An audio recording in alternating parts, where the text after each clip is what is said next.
This is my ThinkPad X220, and around 2 months ago I decided to install Arch Linux on this. I was using Fedora for a long time, a very long time, and I was actually happy with Fedora. I mean, Fedora is a really good operating system. I have always used Fedora for my day-to-day needs for a long time. I think ever since Fedora was launched, I am using it. I was using it. I'm still using it on some other computers, but this ThinkPad X220 has been my main laptop. I spend a lot of time doing work on this machine. Not everything, but quite a lot of things I do on this machine. So when I moved to Arch Linux, I was not really sure how the experience will be, and in this video I just want to talk about my past 2 months working with Arch Linux on a ThinkPad. I'm saying ThinkPad because the way you install Arch Linux on ThinkPad is slightly different, and maybe if you're also using a ThinkPad X220, or maybe if you're thinking of buying an old, I mean, of course, you can only buy an old one, an old ThinkPad X220, because it is a great laptop. I think depending upon where you live, you can maybe get it for £100, $100, $200, depending upon the condition and depending upon the configuration. But this machine is quite good. Even in 2021, now we are in 2021, and in case you're trying to use it with Linux, and especially Arch Linux, then maybe this video can help you. And in general, I want to also give you my experience working with Arch Linux for completely 2 months as my main operating system. So number one that I have in my list is it felt significantly faster when I was doing my work, although I'm not really doing a lot of heavy work on Linux anyways. I mean, I don't really do video editing, I don't really do image editing, I don't use Docker, for example. I mostly use Emacs and org mode, and you can do plenty of things with Emacs and org mode. If you want to also install some IDEs like IntelliJ, it will work fine. It will be all right. I mean, when it comes to using an old laptop, especially ThinkPad, a 10-year-old ThinkPad X220 with Linux, don't worry about the development. Development work will be fine. I'm not really sure about the Android development because you need to set up a virtual machine, and I'm not really sure because I never really did that on a Linux machine.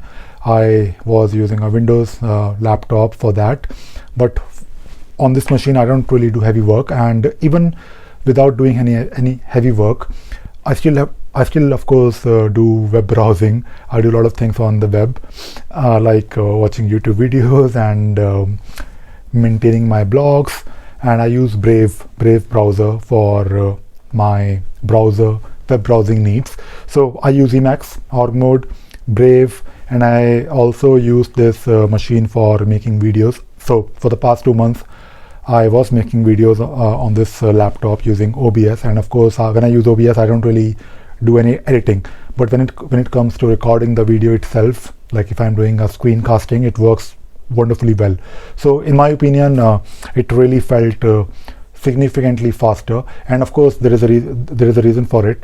When you install Arch Linux, you just have a base operating system without any window manager. You just get a terminal, and you then of course have to install different applications, tools, and window managers to have some kind of a UI if you want a UI.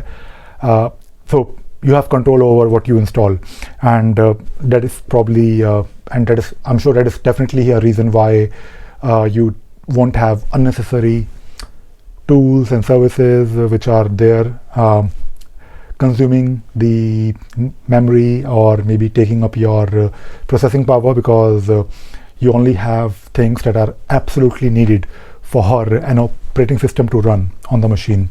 And by the way, I was using it, I was using Arch Linux with DWM as my window manager, along with ST terminal and dmenu, just for you to know. So DWM, ST, dmenu and Emacs, these are the things that I was mostly using, along with OBS and Brave browser. So that was pretty much it. And usually 95, or I should say more than 95% of my computing needs are around these tools. So it worked wonderfully well for the past 2 months. The second good thing about this whole experience, the past 2 months, is the ability to do extreme customizations when it comes to using Linux.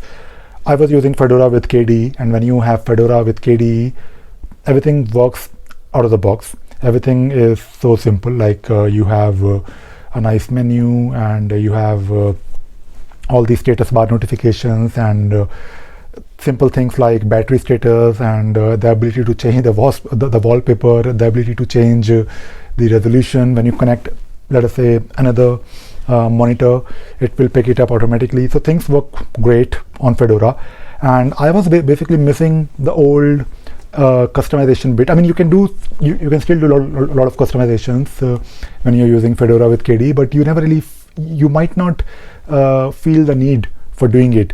Now when you install Arch Linux, as I mentioned before, you just get a terminal in the beginning, and then you build up your own distro from scratch, kind of like a scratch distribution of Linux that you can build for yourself, that is basically customized to your needs. So doing simple things like changing the wallpaper, or showing the battery status, or maybe if you want to display something in the status bar, you don't have anything. You just have to write scripts, and you have to basically configure your own your own RC files if you want to have a system that works the way you want it to work. So you can do extreme customizations in Arch Linux, and I think you have to do it. So that was I think in a way a good thing, because it will also give you a lot of opportunities to learn. And that is my next point. I have been a Linux user for a long time. I think Linux has been my main operating system for almost 20 years now. I started using, I think the first time I started doing something on Linux was in 1999, when I got a chance to install Linux. We used to get the Linux distributions on those CDs that used to come with magazines. So that was more than 20 years ago. And of course, I was also using Windows along with the Linux.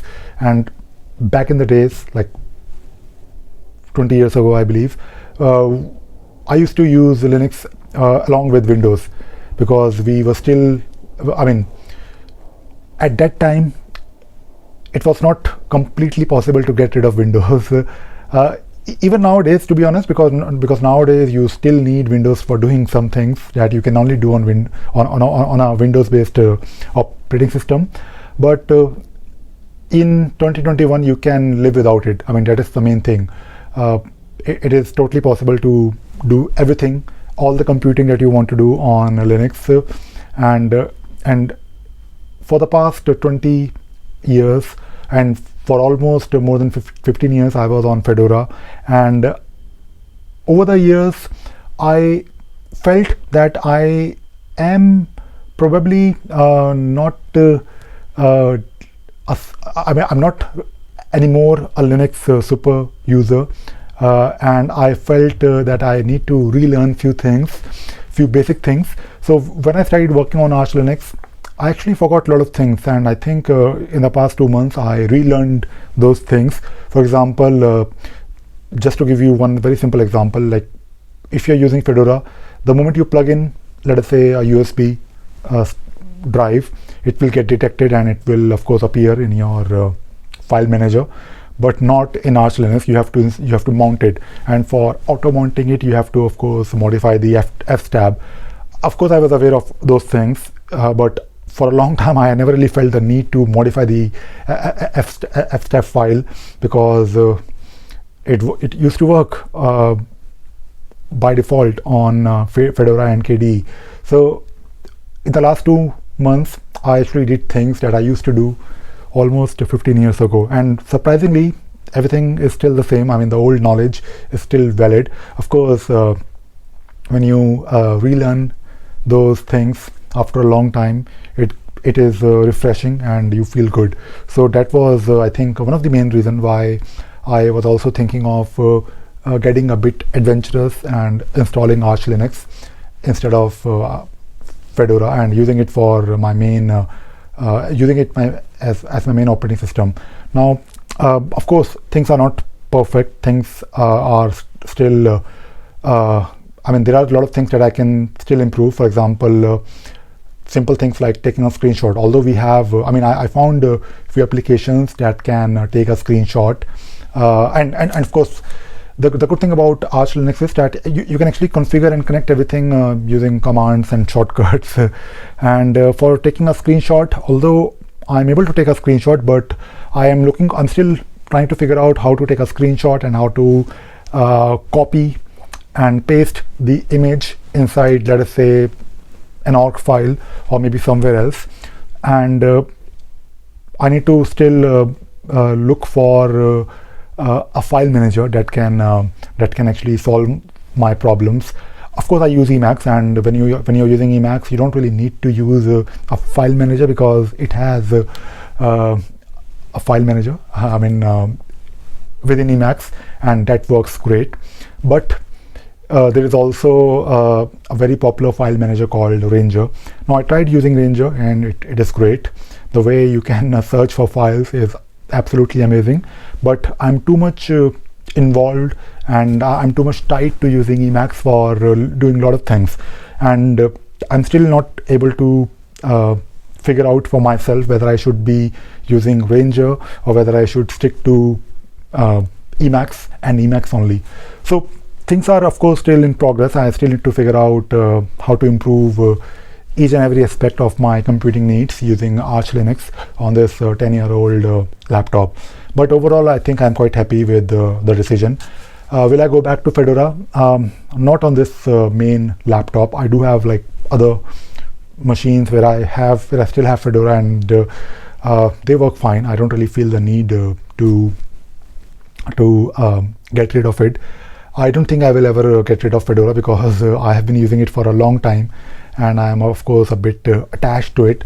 I'm not really sure if getting attached to an operating system is the right thing or not, but I think there is no harm. I think you over the years you develop competency and you get comfortable with the tools that work for you. So Fedora will always be there for me, but I think I can probably try to use Arch Linux as my main operating system, maybe for a few more months, or maybe forever, or maybe I'll just use Fedora and Arch Linux both, and I'll probably keep on switching between them.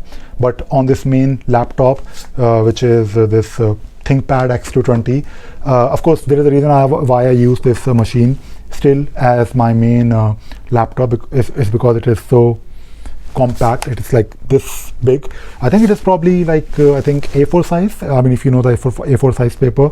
So this is my notepad, and if you want to just use this as a lightweight laptop, still a powerful lightweight laptop, I think you can still do it, and that is why I want to keep using this machine for as long as I can. And I made a video on this topic of using a laptop that you can upgrade and repair. So this is of course one such laptop that you can actually replace. I mean, you can replace everything. I mean, if you want, you can replace the screen, you can replace I think the keyboard, and I think the whole laptop. You can basically replace everything if you want, slowly, of course. The thing is that it will last. I know it will last, and I was looking for an operating system that will support that will work really well on this old machine, and I think Arch Linux is probably good for this old laptop, because when you're working with Arch Linux, as I mentioned before, you have just things that you need, and it works really fast. like you can open a browser, you can open YouTube or maybe Netflix, although I don't really use this machine for media consumption, but it works if I have to, let us say, watch a movie, and I can still watch a movie on this. The screen is not great, by the way, but at least I can attach my external speakers for watching movie, and it works quite nicely. So my experience has been good, and I will definitely stick to Arch Linux for more time. And that is all I wanted to talk about in this video. Bye bye.